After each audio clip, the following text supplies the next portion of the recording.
Assalamualaikum warahmatullahi wabarakatuh. Waalaikumsalam warahmatullahi wabarakatuh. Alhamdulillah wa syukurillah wa nikmatillah la haula wala quwata illa billah ma ba'da. Sahabatku semuanya, alhamdulillah kesempatan ini kita bisa berjumpa kembali masih di channel sama, yaitu channel Gus Intip, Gerakan untuk Sesama Inspirasi Kreatif. Dan pada kesempatan kali ini saya berjumpa dengan rekan dan juga sahabat saya. Dia juga seorang rocker, ya. Seorang penyanyi rocker. Ya. Ini. Dan pada kesempatan ini meluangkan waktunya untuk bincang-bincang dengan saya di spesial channel Gus Intip. Ya. Gus Intip itu Gerakan untuk Sesama Inspirasi Kreatif. Gerakan untuk Sesama Inspirasi Kreatif. Siap. Nah, oke. Kesempatan kita pada kali ini kita ingin bincang-bincang dengan panjenengan. Ya. Beliau adalah Mas Agung Jembling. Agung Jembling dari mana ya? Ini perutnya yang jembling. Iya, kita ngopi dulu. Ini supaya kalau di istilah Kebumen tuh seruput kopi ini jembar pikire gitu loh. Seruput kopi ini jembar pikire, ya. Kita sekarang ini berada di Purwokerto, tepatnya di kaki Gunung Slamet ya. Slamet, ya. Dan ini adalah wisma yang fenomenal sekali, dan banyak menyimpan sejarah yang tersembunyi. Ini dia rumah Mbah Div ya. Mbah Div ya. Dan kali ini saya tidak akan bahas Mbah Div, tapi kita akan membahas tentang perihal yang lagi viral kali ini, tentang masalah habaib yang lagi dipermasalahkan dua kubu. Dan juga kita akan bahas masalah tentang rocker, tentang lagu-lagu rock yang pada kala ini banyak tidak disukai oleh kalangan muda, dan nanti kita akan bahas. Oke ya sahabatku, jangan kemana-mana, tetap stay tune di situ, tonton video ini sampai selesai supaya kamu semuanya tidak salah paham, ya, supaya ngerti apa yang kita sampaikan pada saat ini. Gus Intip, Gerakan untuk Sesama Inspirasi Kreatif. Oke sahabatku, kita langsung saja perihal tentang keviralan, yaitu tentang masalah nasab atau keturunan. Ini menurut panjenengan seperti yang viral di YouTube ya, perihal masalah nasab atau keturunan dari Wali Songo dan juga nasab para habaib. Yang istilahnya dari Balawi. Menurut panjenengan gimana? Ya, kalau saya sih awam ya Gus ya. Awam, jadi ya menurut pandangan orang awam gitu. Ya, karena kali ini gini loh Mas, kali ini yang bicara, yang bahas itu Gus-Gus terus sama kiai-kiai sama habib. Jadi saya ingin ada masukan dari orang awam gitu loh. Dari orang awam ya? Dari orang awam. Rocker ya? Rocker. Jadi bukan sesuatu yang saya juga bingung gitu kan, maksudnya bahas sesuatu yang kayaknya di luar pemikiran Anda, di luar pemikiran saya, dan nggak penting banget gitu loh kan, nggak penting banget itu kan. Ya udahlah, orang kan ibaratnya dilihat kalau dari perilakunya, dari ininya. Jadi kalau membahas nanti kita jadi kayak lagunya Jamrut itu dong. Ningkrat itu kayaknya. Jadi kasta, tahta, dan sebagainya kan. Ya itu tadi kan, bagi kita ya semoga lah kasarnya gitu ya. Bapak awam, jadi ya mungkin yang berkompeten para Gus dan para ustadz, para kiai itu mungkin lebih paham kan gitu kan. Kalau bagi kami ya Habib itu adalah orang yang memiliki silsilah atau terah istilahnya, yang tersambung ke Nabi gitu, Rasulullah gitu kan. Jadi ya kita hormat siapapun ya kan yang bergelar Habib itu kan, karena itu jadi manifesto dari junjungan kita kan gitu kan. Nah, Muhammad SAW. Nabi Muhammad Rasulullah SAW. Nah, tentang keabsahannya, tentang apa tadi, ini kan memang itu ada ilmu tersendiri ya. Ada ilmu tersendiri, dan kami juga tidak tahu sih secara awam bagaimana menentukannya, apakah mereka benar-benar berhak untuk menyandang gelar Habib atau tidak ya, wallahu alam gitu kan. Wallahu alam Gus, jadi kan ya semoga. Yang penting kita menghormati orangnya, ya, ilmuannya. Ya, betul, betul seperti itu. Jadi benar atau tidak dia itu turunan nabi atau bukan, yang penting kita lihat akhlaknya, perilakunya, tutur katanya, kemudian ilmunya. Betul. Nah, karena ya seperti yang kita lihat itu banyak sekali Habib yang baik sih, mengajarkan kebaikan banyak sekali. Iya, betul sekali. Jadi menurut saya juga seperti itu sebenarnya. Ya. Jadi Habib menurut pandangan saya tidak berpikir itu benar-benar cucu Rasulullah atau tidak. Itu bukan. Jadi yang penting yang kita lihat adalah perilakunya, budi pekertinya, akhlaknya. Seperti itu. Karena kebanyakan Habib-habib di Indonesia itu mengajarkan orang-orang Indonesia Nusantara ini untuk bersolawat. Karena saya kenal waktu itu munculnya Habib, yaitu Habib Syekh. Padahal sebelum Habib Syekh di kota Depok sana, itu ada Habib Abdurrahman. Itu yang menyebarkan Maulid Simtuduror, kemudian Rotibul Haddad di sana. Begitu muncul Habib Syekh langsung viral. Akhirnya di Indonesia banyak orang sholawatan. Itu seperti itu. Jadi poinnya kan bagaimana kita melaksanakan sunnah bersolawat. Sunnah bersolawat. Karena bersolawat itu Allah saja bersolawat. Betul. Gitu. Malaikat bersolawat. Maka masa kok kita hamba Allah tidak mau bersolawat, itu seperti itu. Iya, Mas. Betul. Iya, terus seperti yang panjenengan sampaikan tadi, itu Habib itu cucu Rasulullah. Sebenarnya awal mulanya tercetus Habib. Kalau kita bicara tentang makna atau arti Habib, Habib itu artinya kekasih. Jadi orang yang menjadi kekasih atau orang dicintai. Yang mencintai ada yang mencintai, Allah yang mencintai, ada kemudian orang yang mencintai. Dan dilebihkan karena dicintai, disayangi. Nah, makanya disebut Habib. Dan orang itu benarnya gelar Habib itu kalau kita lihat sampai silsilah di tanah suci sana, sampai di Mesir, sampai di Mekah, itu nggak ada. Adanya itu paling ya kalau dari Rasulullah setahu saya itu Sayyid dan kemudian Syarif. Sayyid dan Syarif itu jelas itu Sayyidina Ali, Sayyid itu banyak. Terus Syarif. Itu Syarif itu jelas itu. Dan yang aneh lagi gini, wong di Indonesia namanya Habib. Kalau punya istri, kalau perempuan harusnya kan Habibah.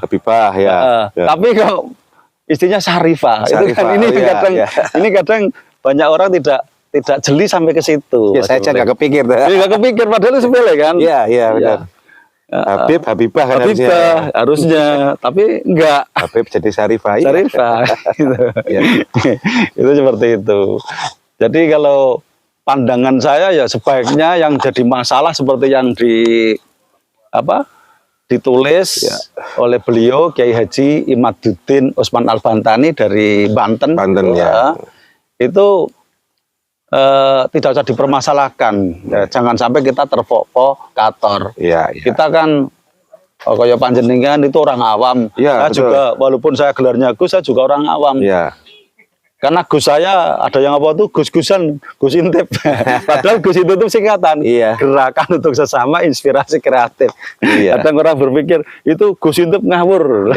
Ya terserah lah, namanya netizen kan gini. Netizen itu maha benar dari segala komentarnya. Gitu.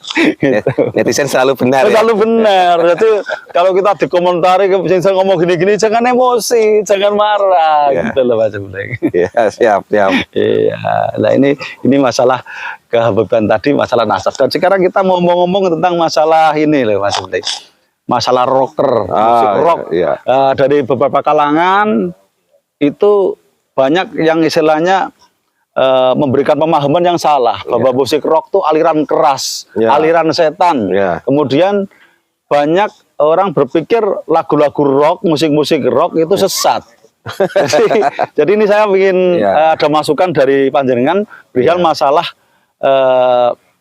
statement penyampaian perihal rock itu sendiri. Silakan Monggo. Jadi kalau kita lihat dari akar sejarahnya dulu ya. Nanti dari bahasa dulu aja. Bahasa rock itu memang artinya kan batu, keras. Batu ya. Rock itu batu. Rock Bukan rock mini banget itu. bukan, ya bukan. Di rock itu artinya bebatuan sebetulnya. Kalau stone itu batu, kalau rock ini bebatuan. Perihal batu ya itu. Kenapa dibilang sebagai batu gitu kan? Jadi rock ini memang awal sejarahnya itu adalah sebuah pemberontakan gitu ya. Pemberontakan terhadap apa? Terhadap musik yang mapan gitu. Jadi musik tuh zaman dulu tahun 40-an, 50-an itu kan sudah identik nih kayak gini, ada Hawaiian, ada musik yang konvensional lah gitu kan. Nah, lalu muncul ya pasti kan memang semuanya itu berputar ya. Muncul kejenuhan kan gitu kan. Muncul kejenuhan, pengen membawa musik yang baru gitu kan. Nah, dari beberapa musisi-musisi senior atau musisi legend zaman pada waktu itu muncullah modifikasi, muncullah semangat untuk melawan kemapanan itu dalam bentuk musikal gitu kan. Maka muncullah musik rock gitu kan. Nah, rock itu sebetulnya yang ngasih nama ya para penggemar, ya kan. Atau kalau mungkin era sekarang netizen juga sebetulnya. Jadi mereka juga tidak pernah mentahbiskan ini musik rock gitu ya. Para penikmat lah sebetulnya yang mentahbiskan ini musik rock. Nah, mereka mendefinisikan itu musik rock karena ini beda. Karena ini nada-nadanya perlawanan gitulah. Jadi yang tadinya musik itu jadi dengan cinta, melo dan sebagainya gitu kan. Membuai lah gitu kan. Ya, membuai itu kan. Karena orang Indonesia senangnya lagu-lagu yang penuh dengan yang cinta-cintaan, kemudian mesra-mesraan itu loh. Minyi-minyi lah ya. Minyi-minyi itu.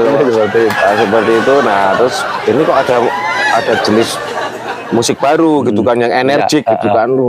Deng seperti itu. Nah, ini. Ada lagi itu yang underground ya. Nah, iya, nanti underground itu juga akhirnya underground ini juga perlawanan terhadap rock yang mapan. Jadi ketika musik rock sudah berjalan, muncullah kalau era 50-an muncullah Buddy Holly atau siapa rock klasik gitu. Ya, rock klasik itu. Terus kemudian 60-an muncul The Beatles, Rolling Stone, 70-an muncul The Purple, muncul Led Zeppelin. Itu netizen atau para penggemar itu juga masih belum puas juga, pengen yang keras.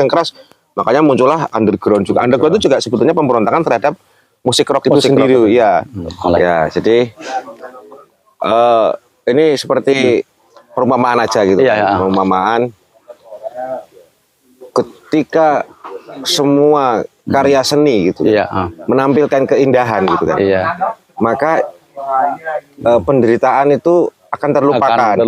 Ya, seperti itu ya. Jadi muncullah sebuah gerakan atau muncullah pemikiran, nah terus nanti yang menyuarakan siapa gitu kan. Padahal kenyataan itu tidak cuma keindahan. Betul. Ya, hidup itu tidak cuma tertawa, tapi juga ada yang menangis. Nah, muncullah ekspresi seperti itu.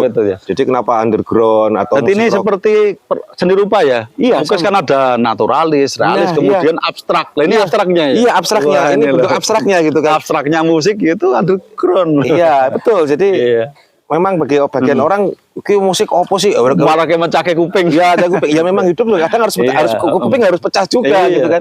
Harus seperti ini gitu. Ada yang menyuarakan suara-suara dari neraka lah katanya gitu kan. Ada suara scream, scroll itu gitu. Ya, itu suara setan. Iya betul. Itu memang suara setan, tapi bukan aliran setan.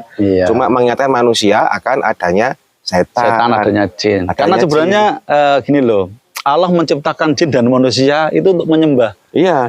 Kalau saya pernah sampaikan kan, ada ya habluminana, habluminallah dan habluminahluk. Nah, habluminahluk ini sesama makhluk itu harus saling menghormati, saling menghargai. Iya, betul. Iya, ada jin, ada manusia. Itu semua tuh makhluk Tuhan, makhluk Allah. Saling menghormati. Karena memang dasarnya Allah menciptakan jin dan manusia untuk menyembah. Iya, itu seperti itu. Betul. Pama kholak Jina. Iya, betul. Jadi saya masih ingat dulu di Semarang era 90-an ya. Kan saya dari Semarang. Itu skena musik underground terbesar di kota Semarang itu justru di YIN Wali Songo. Jadi teman-teman di sana itu malah jadi basisnya underground. Iya, kan aneh gitu kan. Iki YIN tapi isinya musik-musik setan ya sebetulnya pemahamannya. Terus menurut panjenengan ini bagaimana kita kembali ke musik rock? Bagaimana generasi ke depan itu bisa mencintai musik rock, kemudian bisa memahami dan juga melestarikan musik rock itu sendiri. Nah, ya ini kebetulan ini sevisi pertanyaan dari Gus Sofyan ini, Gus Intip ya. Gus Intip boleh Gus Sofyan. Ini dengan visi dari komunitas kami di CRJD, di Classic Rock Jateng DIY, kita akan mulai ya bukan mulai lagi, kita sudah melangkah untuk mengenalkan lah musik rock, khususnya klasik rock kepada halayak, dan semoga alhamdulillah juga banyak generasi muda yang mulai tertarik gitu kan. Ini kita ya perlahan-lahan kita mulai dengan bentuk real adalah sering bikin event. Bikin acara seperti saat ini ya. Seperti saat ini gitu. Saat ini nih teman-teman, ini kita saat ini lagi ada konser ya, konser rock Jateng DIY, yaitu Rock Camp yang ada di apa namanya Bukit Tengtung, Purwokerto, Batu Raden, Purwokerto, ya. Jadi yang mau ikutan datang, ini hari terakhir ya. Hari Minggu ini terakhir, nanti jam 1 sudah selesai. Udah gum. Lanjut ini. Jadi kita prihatin dengan kondisi terkini. Ya saya tidak menyebut salah satu genre atau apa, karena juga ini, tapi memang musik arahnya sudah mulai ke membawa ke demotivasi gitu. Demotivasi dengan banyaknya lagu-lagu yang memuja patah hati. Ya kan? Nah, kan ini loh, ini pengaruh dari drakor drama Korea. Mungkin ya. Sing romantis itu. Jadi musik yang ya maaf seperti itu, tapi rame karena banyak mengundang syahwat juga. Kalau maaf aja gitu kan. Itu kayak lagu-lagu nih apa itu Johnny Caknan, kemudian Happy Asrama. Ya kalau Happy Asramanya saya suka sih. Gitu. Ini Mbak Happy, beliau itu juga suka sama Happy Asmaranya. Jadi nggak usah khawatir, jomblo nggak apa-apa, masih banyak yang suka. Itu. Jadi lanjut. Jadi ya kita tidak mendiskusikan, enggak, cuma mungkin memberi keseimbangan lah, imbang gitu kan untuk generasi muda, terutama kita juga, dan juga untuk melestarikan ya kan musik, karena nilai-nilai dalam musik rock juga ya seperti yang semalam kita bahas kan tentang musik, tentang lagu Dream Theater itu. Dan yang penting gini, masalah bagaimana mempromosikan ini loh, yang penting harus satu, mempromosikan supaya generasi ke depan itu suka. Tontonan dari media-media, televisi, radio. Itu penunjang bagus loh, karena sekarang gini loh, kenapa televisi sekarang banyak menayangkan lagu-lagu pop Jawa, dangdut Jawa, kemudian yang lagu-lagu rock udah gak dimunculkan kembali, pop aja tersingkir. Seperti Indosiar menampilkan itu apa, Akademi Dangdut, itu kan, itu juga misinya meramaikan dangdut. Tidak pernah dimunculkan rock-rock. Coba kayak Mas Dani, kemudian Mas Iwan memprovokatori membantu untuk mengenalkan musik-musik seperti ini. Insya Allah juga akan jalan. Jadi nggak usah khawatir lah, nggak usah patah hati atau putus asa bahwa rock tetap akan mendunia. Rock never dies. Kenapa kok dari televisi itu banyak menayangkan musik-musik yang laku saat ini? Karena apa? Dari iklan. Iklan itu mana yang viral, mana yang lagi rame, dia mau memberikan iklan. Nah, sedangkan televisi, radio, dan alat-alat media-media saat ini itu tujuannya cari duit, makanya nggak mau. Sedangkan teman-teman rocker sekarang ini berjuang bukan karena duit, bukan karena duit, karena benar-benar berjuang demi musik rock, demi hobi, kemudian melestarikan. Kalau bukan kita, bukan panjenengan, bukan saya, bukan kita lah ya. Siapa lagi itu loh. Nanti ada yang ngomong, panjenengan Gus ikut-ikutan rocker. Lah dulu Mas Opik aja itu juga rocker, cuma karena nggak laku larinya ke religi. Kalau saya pingin nanti buat album itu album rock religi. Nah, saya sudah punya ciptaan lagu. Kemarin tak iringi pakai organ, keyboard, semi DJ lah. Itu judulnya Selawat Kun Fayakun. Alhamdulillah. Dan ini pengen musiknya mau tak garap pakai rock. Alhamdulillah. Rock klasik lah, yang tren klasik. Jadi model-model Bon Jovi. Jadi suara pemirsa nanti akan cinta dengan lagu-lagu rock. Amin. Itu ya Mas yang bisa kita sampaikan. Pertemuan kita kali ini bisa membawa berkah. Amin. Ya itu ya Mas, tadi yang kita bicarakan perihal masalah dari konflik Najab, kemudian tentang masalah rocker. Seperti tema kita itu tentang rocker itu manusia. Rocker juga manusia. Harus dimanusiakan dan harus dilestarikan. Jadi yang mana generasi muda saat ini kita bisa mengambil kesimpulan bahwa pentingnya musik rock untuk dunia permusikan, dunia seni Iya. itu perlu kita galakan, Iya. perlu kita angkat kembali. Amin. Jadi kalau nggak kita, Iya. siapa lagi? Siapa lagi? Ya, ada yang menyatakan, Gus kok ikut-ikutan, yuk Iya. salahku di mana? Iya. Yang namanya syiar dakwah itu membuat orang bahagia, Ya. membuat orang senang, itu Iya. ibadah. Jadi jangan salah pemahaman, wah nek rokeran kok yo mlebune aliran setan, salah. Tadi Anda salah. Ya. Siapa lagi kalau bukan kita-kita yang Ya. berdakwah di jalan Allah, berkumpul dengan teman-teman rocker, dan alhamdulillah teman-teman kita tuh udah bukan orang biasa lagi, Ya. bukan pecandu narkoba, bukan Ya. tukang minum, Ya. mabuk-mabukan, tidak. Ya. Heeh. Ini Karena, sejalan dengan semboyan kita. klasik rock Jateng DIY. Apa? Salam rock sehat, rock panggilan hati. Ya. Keren. Rock sehat, kita memang Tepuk tangan. hidup sehat, Hidup sehat. rajin olahraga sekarang Ah, gitu iya. kan. Bukan narkoba ya? Bukan. Oh, bukan. Bukan. Keren. Jadi Keren. kita Jadi sudah- generasi muda jangan takut lah. Yuk Ya. kita bareng-bareng. Jadi masih menerima anggota muda-mudi. Oh siap, sangat Siap. terbuka Nih. sekali kita. Ini buat teman-teman yang masih mau bergabung dengan kita untuk berlatih melestarikan musik-musik rock, baik klasik atau modern. Ya. Itu silakan bisa bergabung dengan kami. Ini alamatnya ada terus di WA ini ya. Nanti silakan hubungi supaya kita bisa melestarikan musik-musik rock yang bernuansa apa saja lah. Nuansa Islami boleh, tentang sosial boleh, cinta-cintaan juga boleh. Juga boleh. Cuma ya nanti dikolab lah, jangan terlalu banyak cinta. Terus nanti kalau terlalu banyak cinta kita terharu, akhirnya kita terhanyut. Kalau terhanyut sudah Kelly Kendang. Itu ya Mas. Siap, Perjumpaan siap. kita. Oke. Terima kasih, Gus. Kita cukupi sampai kali ini. Oke. Dan lain waktu kita masih Amin. bincang-bincang kembali. Oke. Dan ini terima kasih sekali waktunya yang Amin. sudah menempati waktu untuk bincang-bincang Oke, sama-sama, membahas Gus. masalah ini. Amin, tadi. ya.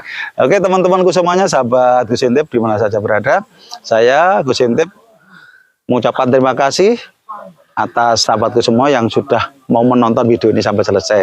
Dan apabila ada kata-kata saya yang kurang berkenan, saya mohon untuk dimaafkan. Karena saya sendiri manusia biasa, tempatnya salah dan dosa, dan hanya Allah Subhanahu wa Ta'ala tempatnya kebenaran yang mutlak, yang hakiki. Amin. Oleh karena itu, alangkah indahnya kalau kita saling memaafkan. Dari saya, Gus Intip, Agung Jembling. Gus Intip, mengucapkan wassalamualaikum warahmatullahi wabarakatuh. Rahayu, rahayu, rahayu.